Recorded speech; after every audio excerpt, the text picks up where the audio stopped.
We're back. We're going to continue in Genesis chapter 39. But before we do, let's pray. Father in heaven, Father, we ask you to open our minds and our hearts to the things that are written in your word. Father, help us to help. Father, we ask that the stories and the lessons and the things to learn will light up in our minds, Father, that we will continue to find joy and a love for your scriptures, for your word, Father. I pray that those who are listening, Father, that those who want to know your word, Father, that as they read, as they study, that the light will come on, Father. They will understand and begin to hunger and thirst after your word, and understand the lessons and the teachings that are there for us. Father, thank you for this. Thank you for preserving this record, preserving these writings for us. In Jesus' name, amen. So, last where we left off, we talked quite a bit about Judah and Tamar, and who Tamar was. We don't know, but I also mentioned that there is a dueling timelines going on now. Now that Joseph has been sold into Egypt, we have his timeline and we have the timeline back in Canaan with Jacob and his sons, the Israelites. And so now we're going to pick up right where we left off with Joseph being sold into Egypt. So chapter 39. And Joseph was brought down into Egypt, and Potiphar, an officer of Pharaoh, captain of the guard, an Egyptian, bought him of the hands of the Ishmaelites, which had brought him down hither. And the Lord was with Joseph, and he was a prosperous man, and he was in the house of his master, the Egyptian. So we learn that Potiphar is a very influential person. He was a captain of the guard. An officer of Pharaoh, captain of the guard. A captain of the guard, or the captain of all of the guard. We don't know. But we do know that he was high enough in rank that he had interaction with Pharaoh, probably on a fairly regular basis. Verse 2, and the Lord was with Joseph, and he was a prosperous man, and he was in the house of his master, the Egyptian. And his master saw that the Lord was with him, and that the Lord made all that he did to prosper in his hand. And Joseph found grace in his sight, and he served him, and he made him overseer over his house, and all that he had he put into his hand. And it came to pass that the time that he had made him whosoever made him overseer in his house, and over all that he had, that the Lord blessed the Egyptian's house for Joseph's sake. And the blessing of the Lord was upon all he had in the house and in the field. So again, we see, similar to Jacob in Laban's house, that God is blessing Potiphar for Joseph's sake. It wasn't anything Potiphar was doing, but because of Joseph, Potiphar was being blessed. And I find something interesting that in verse 2, Joseph, and he was a prosperous man. How many years did Joseph spend in Potiphar's house? I don't know. It's kind of interesting. We don't know exactly what that time frame is. But if you think about it, here he's a common slave bought from the Ishmaelites in Potiphar's house. So there had been enough time to where Joseph, through being being a person of integrity, gained the trust of Potiphar so much that Potiphar gave Joseph control of everything. Joseph was over all of his house. Now, you would think that Potiphar, in his influence, that the person that he would place over all of his wealth would potentially be an Egyptian, and may even be a relative or a son or something to that effect. But no, Joseph being bought as a slave, being bought as a servant, has gained the trust of Potiphar more than anybody else in his household. So Joseph becomes number 2 in Potiphar's influence, in Potiphar's house. And it says that what causes me to pause is in verse 2. It says, Joseph, he was a prosperous man.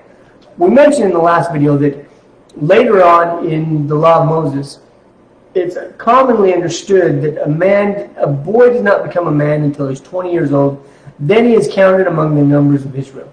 Then he is counted as a man. So it seems to me that it's very wholly possible that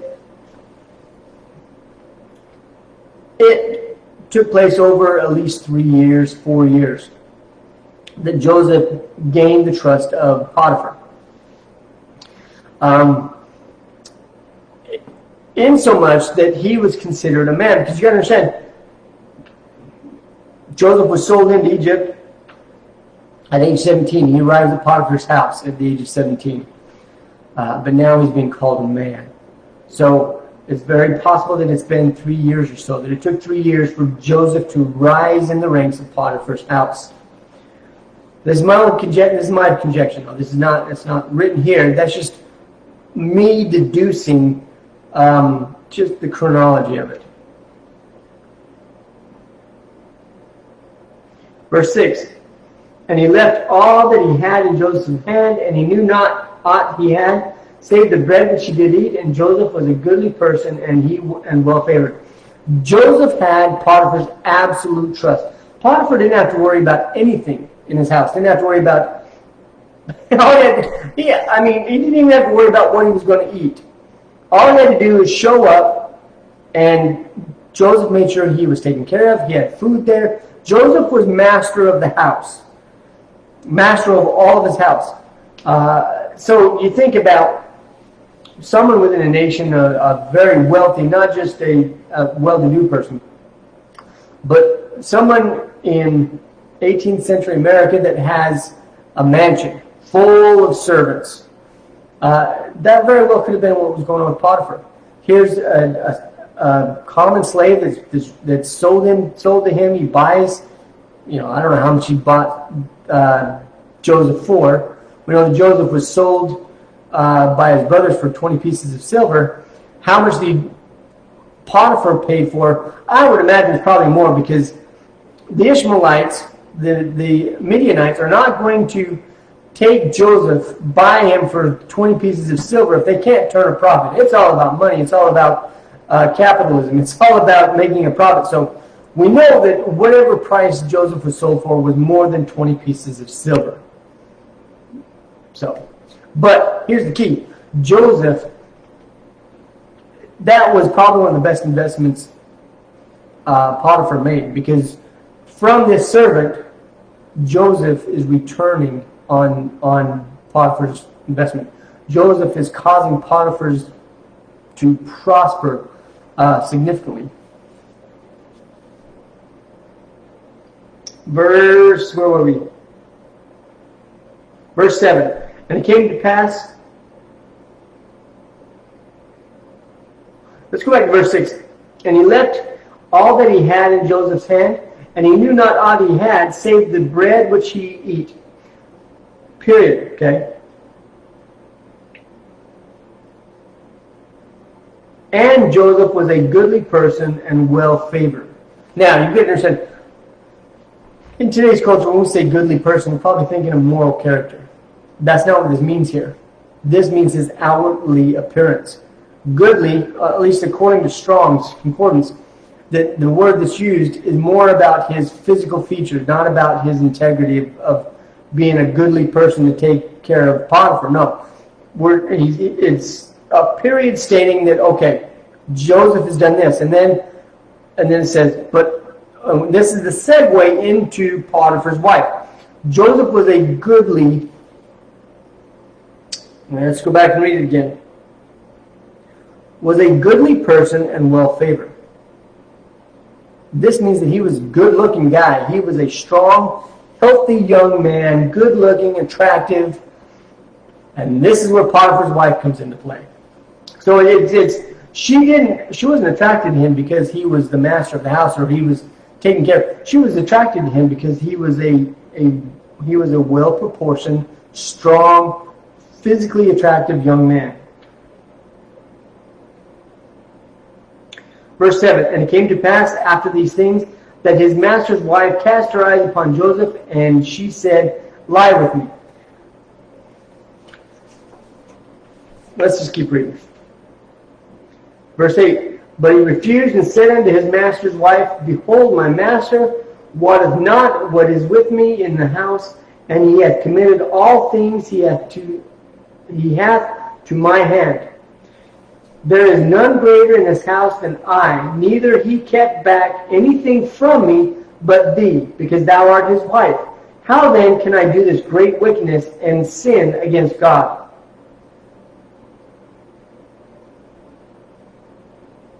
And it came to pass, as she spake to Joseph day by day, that he hearkened not unto her to lie by her or to be with her.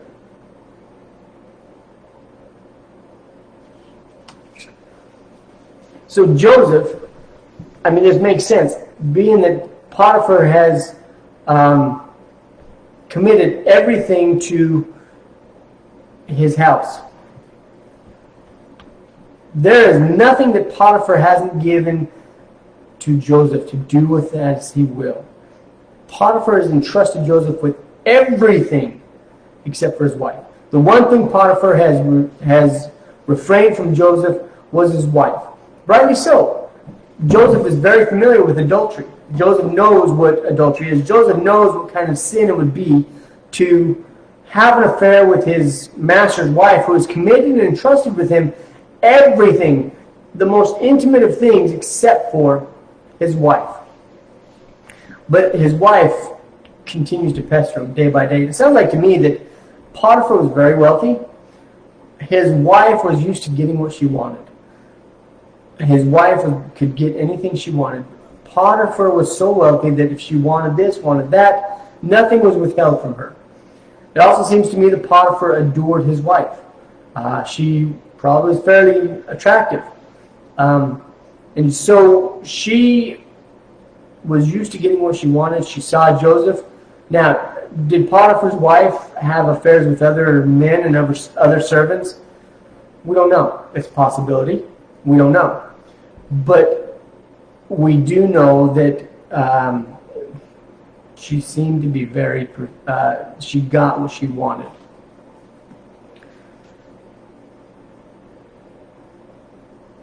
Verse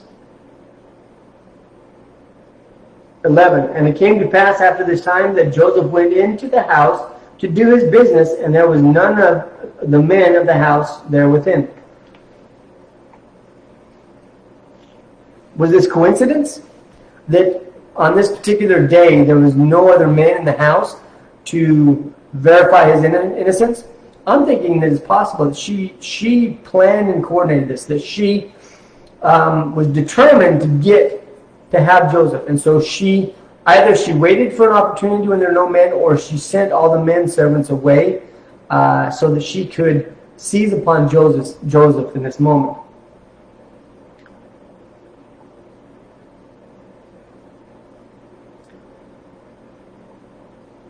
And she caught him by his garment, saying, lie with me. And he left his garment in her hand and fled and got him out. Now, what kind of garment was this? We don't know. Some speculate that Joseph was this servant that somehow the garment that he was wearing was a loincloth, and she grabbed hold of his loincloth, and so when he ran away, he was butt naked. We don't know. It could have just simply been a cloak. It could have been an overcoat. It could have been a specific coat that was unique to only him and his position of Pharaoh's house. That in order of ranking, he had a uniform of sorts that said, this is the master of the house, and that's the garment she held on to. We don't know. We just know that she had gotten to the point to where she had grabbed hold of him, and she was going to have her way, whatever it took. And so Joseph, he knows, by this time he knows that she is hot after him. And he knows that he is walking and treading on treacherous waters, and that anytime he's alone with her, he has to be very careful about his conduct with her. And so when he realizes he's alone in the house and she's grabbed hold of his clothing and she's got it bad for him, I think he panics, and he does the only thing that he knows to do is to run, to get away as far away from her and find a servant, find other people, so that he can be, his innocence can be maintained.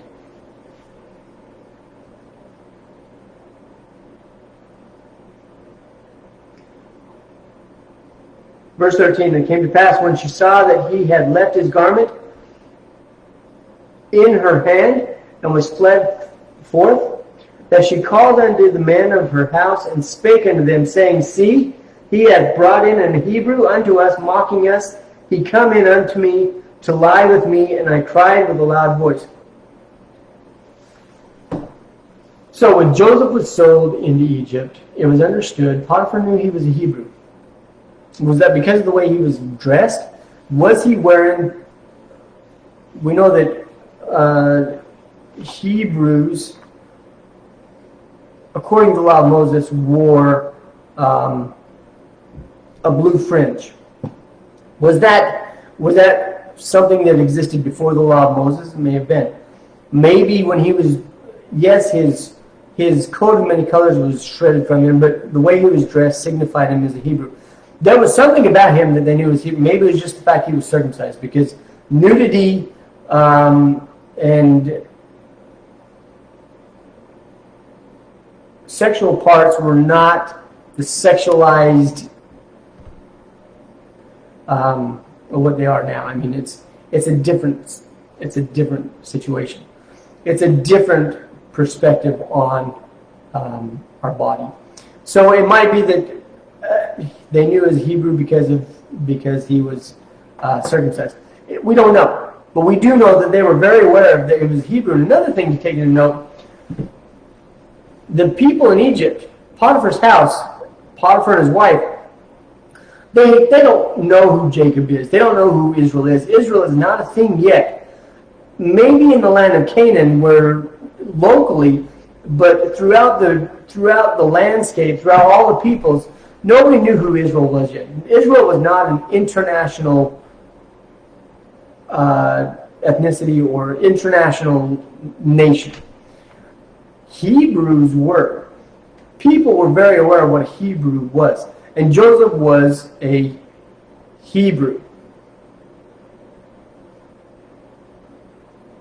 So, I've always found that fascinating about what it meant to be a Hebrew, because it was very significant to be a Hebrew. So who was Eber, and what did he do to become so prominent?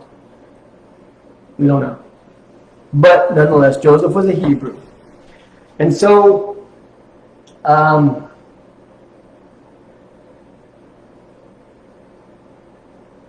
verse 17, and she spake unto him according to these words, saying, The Hebrew servant which thou hast brought unto us came in unto me to mock me. And so it was probably very understood that Hebrews they walked and talked a certain way. You know, you can recognize a Mennonite from a mile away. You can recognize an Amish from a mile away. You can recognize a Mormon pretty easily if you sit down and have a meal with them, just because what they do and don't do. So a Hebrew, to be a Hebrew would be to be a particular kind of person. There was a particular lifestyle that they followed. They followed laws, commandments, and statutes. And so here, it's almost like a politician. You know, you have this politician that feigns to be a man of character, but is always wrapped up in some kind of scandal. So what she's doing is she's accusing Joseph of this man that comes in and feigns and pretends to be an honest, virtuous, just man, is now just mocking me by trying to have an affair with me. She's turning the tables. And I think her reaction to this, I don't think she's so worried about when Joseph ran out of the room, leaving his garment in her hand, that she was afraid he was going to accuse her. I don't think she was afraid of that at all. I mean, he might be the master of the house, Joseph, but we all know who the real master of the house is in anyone's house. It's the wife.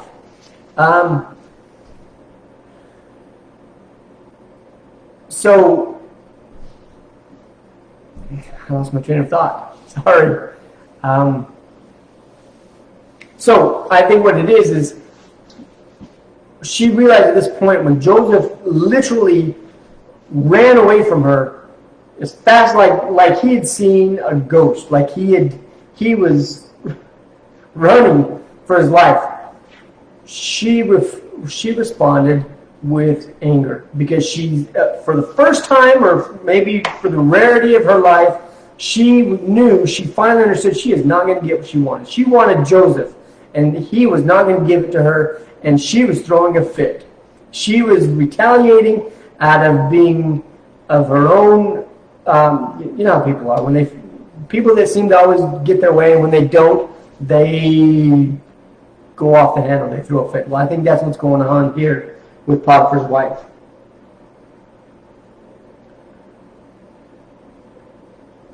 And she laid up his garment by her until his Lord came home. And she spake unto him according to these words, saying, The Hebrew servant which thou hast brought unto me came in unto me to mock me. And it came to pass, as I lifted up my voice and cried, that he left his garment with me and fled out. And it came to pass, when his master heard the words of his wife, which he spake unto him, after this manner did thy servant to me, that his wrath was kindled. So obviously Potiphar was mad. Some have speculated that Potiphar's wife had reason to believe that he couldn't trust her, that had reason to believe that he knew Joseph was honest and that his wife was the perpetrator. Sometimes it doesn't matter. Sometimes, you have a wealthy husband who knows his wife can be unfaithful. And I'm not picking on women here by any means, but we see in movies a very wealthy husband, a woman marries him for his money, she has affairs, but every time he finds out, he gets angry and just angry because he can't have his wife.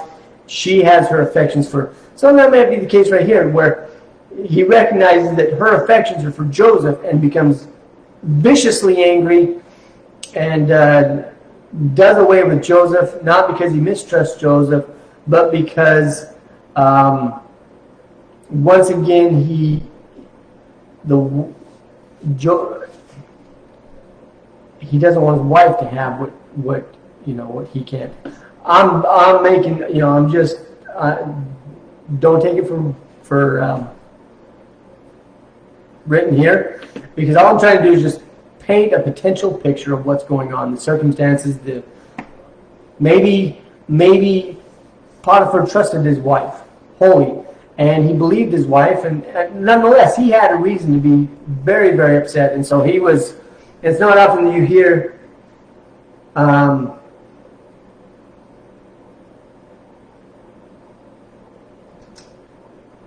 after this manner did thy servant to me, that his wrath was kindled.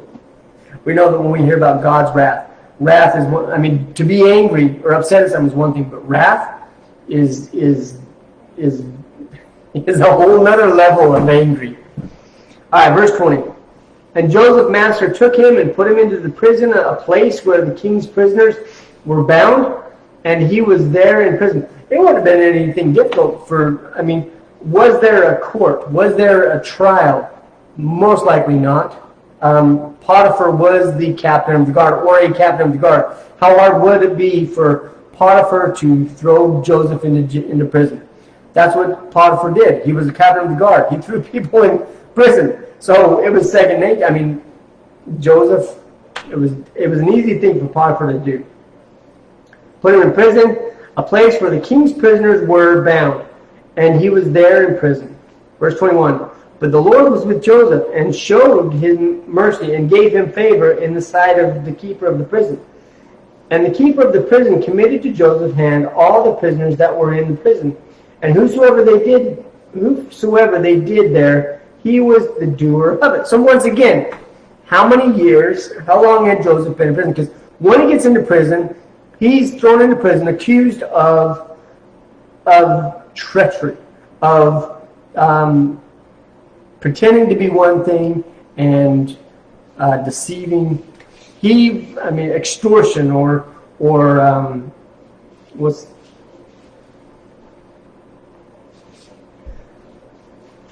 he was a dirty scoundrel, or at least he was being painted as a dirty scoundrel when he was thrown into prison. So it must have taken some time for him to gain the trust of the jailmaster, the keeper of the prison, because eventually he becomes the right-hand man of the keeper of the prison. He's a prisoner himself, but the keeper of the prisoner has trusted everything to Joseph. It seems to me that Joseph had the power to walk out and escape at any time. Now, you might ask, why did Joseph try to go back home? Well, think about it. Joseph knows that his brothers wanted to kill him, that he escaped by just chance, that he was lucky to be alive because his brothers wanted to kill him, but in the end were convinced to sell him. Why would he want to go back to that?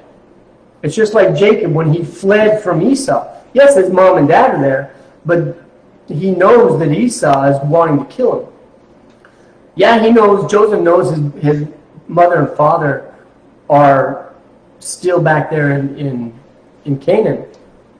But why? Well, let's go back. His mother was not. She died. She died before he was sold into Egypt. And so his father was there, but that's it. All of his brothers, his 10 other brothers wanted him dead as far as he was concerned. He had no desire to go back. He was scared. There was no reason for him to go back. So he was continuing to live by the principles that he was taught by his father, continuing to live by the laws, statutes, and commandments of his father, and God's blessing him.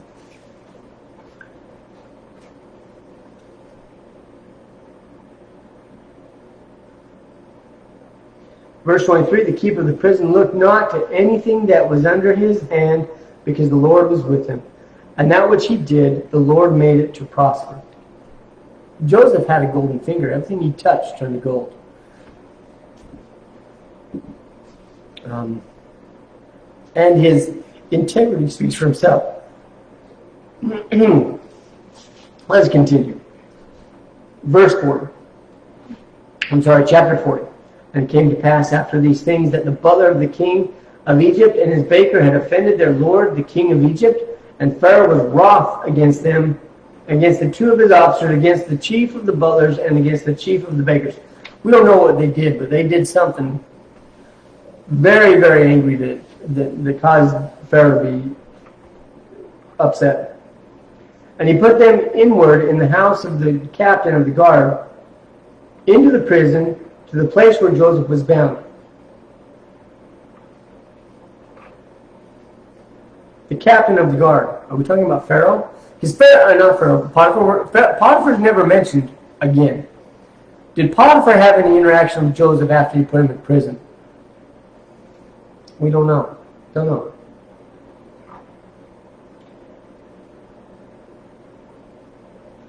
Verse 4, and the captain of the guard charged Joseph with them, and he served them, and they continued a season inward. And they dreamed a dream, both of them, each man his dream in one night. Now, it says the captain of the guard charged Joseph with them, and they served them, and he served them. They continued a season. So it sounds like they were in prison for a season for what? 3 months? They were in prison for a while. Verse 5, and they dreamed a dream, both of them, each man his dream in one night, each man according to the interpretation of his dream, the butler and the baker of the king of Egypt, which were bound in the prison. And Joseph came in unto them in the morning, and looked upon them, and behold, they were sad. And he asked Pharaoh's officers that were with him in the ward of his Lord's house, saying, Wherefore look ye so sadly today? And they said unto him, now here's a very interesting thing. Joseph gains trust with people not only because of his honesty and his integrity, but also because of his sincerity. We see here that he's very empathetic. He sees two men that he's probably got to know. They've been there for a season, so he's the master of jail. I mean, he's the number one man. He takes care of all things. He knows everybody that's in jail. He probably gets to know them, and he probably develops personal relationships with them. So they tell him, and he's concerned. I mean, he sees that they're sad, and they're not sad because they're put in jail.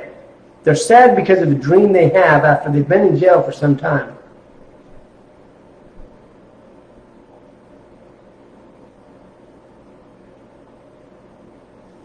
And they said unto him, We have dreamed a dream, and there is no interpreter of it. And Joseph said unto them, Do not interpretations belong to God? Tell me them, I pray you. And the chief butler told him his dream to Joseph, and said to him, In my dream, behold, a vine was before me, and in the vine were 3 branches, and it was as though it budded, and her blossoms shot forth, and the clusters thereof brought forth ripe grapes. And Pharaoh's cup was in my hand, and I took the grapes and pressed them into Pharaoh's cup, and I gave the cup into Pharaoh's hand. And Joseph said unto him, This is the interpretation of it.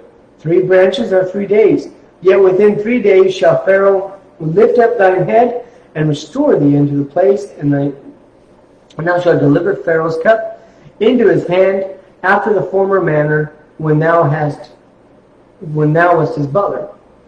But think on me when it shall be well with thee, and show kindness, I pray thee, unto me, and make mention of me unto Pharaoh, and bring me out of this house. So Joseph didn't enjoy being in prison. He was bound. He was a prisoner. Like in America, the president has the ability to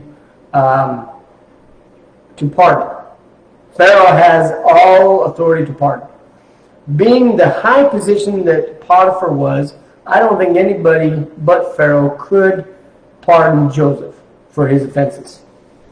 So here he has an opportunity for somebody that's in Pharaoh's court to petition Pharaoh himself for his release.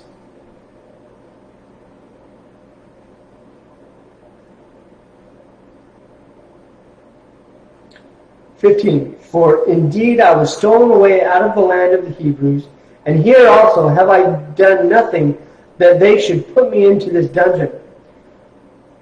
When the chief baker saw that the interpretation was good, he said unto Joseph, I also was in a dream, and behold, I had 3 white baskets on my head, and in the uppermost basket there was of all manner of baked meats for Pharaoh.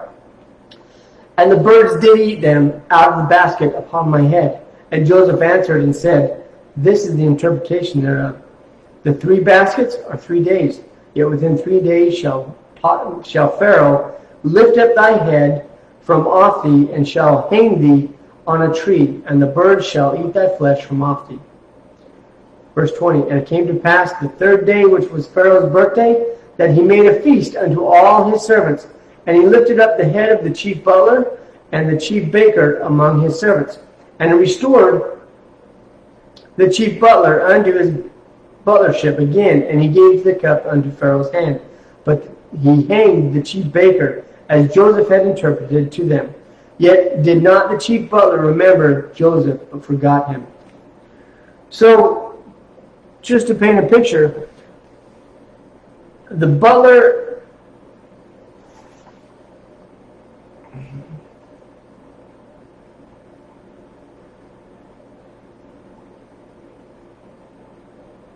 I'm going to get this, and the baker. The butler and the baker. So the butler and the baker said it seems to be that they were thrown into prison together. And they had been in prison for a season, for a while. They'd been there for a while. And they both have a dream the very same night. Now both the butler and the baker, they were in the house of royalty. Of course they wanted to be restored to their original place. They were in a position of favor with Pharaoh. They both wanted to be restored to their wealth. They are in prison. They wanted to be restored. So, I'm sure they were very ecstatic. At least the butler was. That when Joseph said, "In 3 days you will be restored to your previous position," that was exciting. The baker, "In 3 days you'll be hanged." We don't know what if the baker or either one of them believed until after it happened, because it seems like they were both released about the same time, and where the baker was restored, the butler was restored, the baker was hanged. Something to think about, and this is just painting a picture. This is just painting a canvas that they were both thrown into prison for a crime or for something that happened, for something of mistrust, of dishonesty happened. Somebody stole something maybe from Pharaoh. And the two prime candidates, the two suspects, were the butler and the baker. You would imagine the butler and the baker have constant interaction with each other. And during the time for the season they were in prison, there was an investigation to find out who committed the crime, the butler or the baker. And when they were both brought before Pharaoh, that's when judgment was taking place. The investigation had been completed, and the evidence led to the butler being guilty. No, I'm sorry, the baker. Sorry, the baker being guilty. Therefore, the butler was forgiven. The butler was pardoned and resumed his position.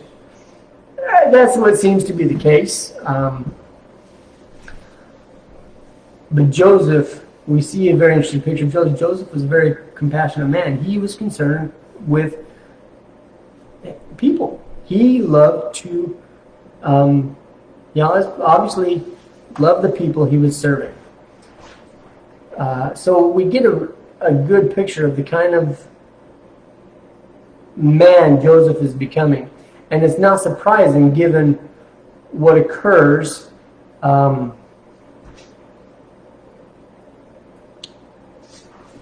coming up here in about 8, 9, 10 years. So we don't know what the time frame is. We don't know how old Joseph is. I would guess he was sold into Egypt at 17, served in the house of Potiphar 3 to 5 years maybe. We don't know. It doesn't say. Then he was in prison.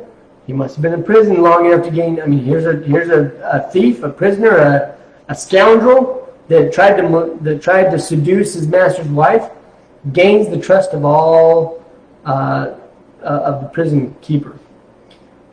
Another 3 to 5 years. Don't know.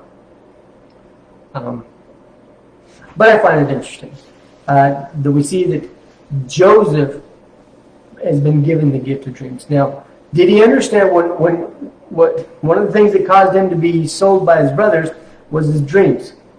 When he had those dreams, did he know the interpretation? It was pretty obvious to some extent what the interpretations were, but specifically, no, he did not. But we start to see at that point that he had a gift for dreams.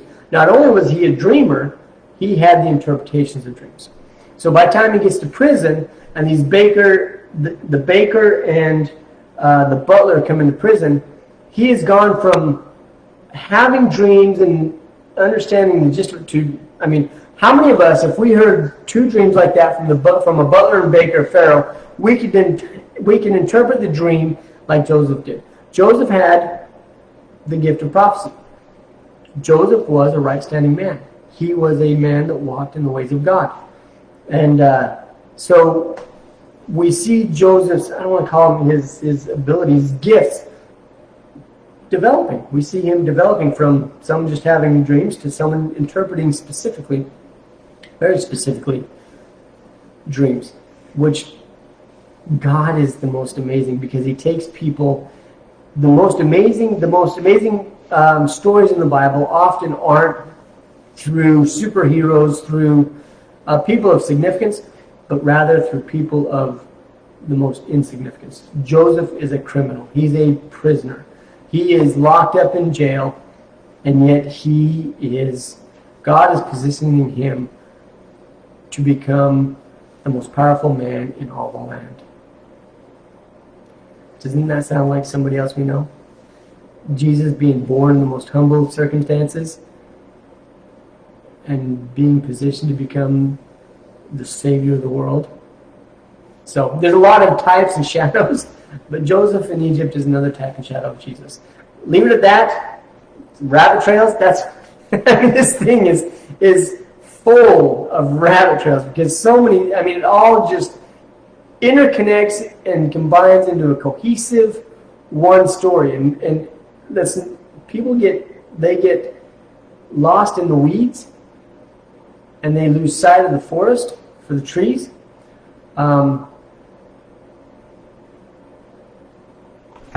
It's beautiful. It's a beautiful story. It's an epic story. I love it. So enough of that. Enough of me rambling.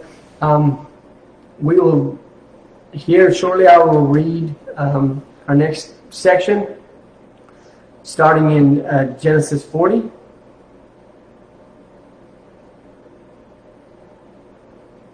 Oh, 41. I don't know, I'm just babbling. Maybe it's the coffee. Have a wonderful morning. We will see you again soon.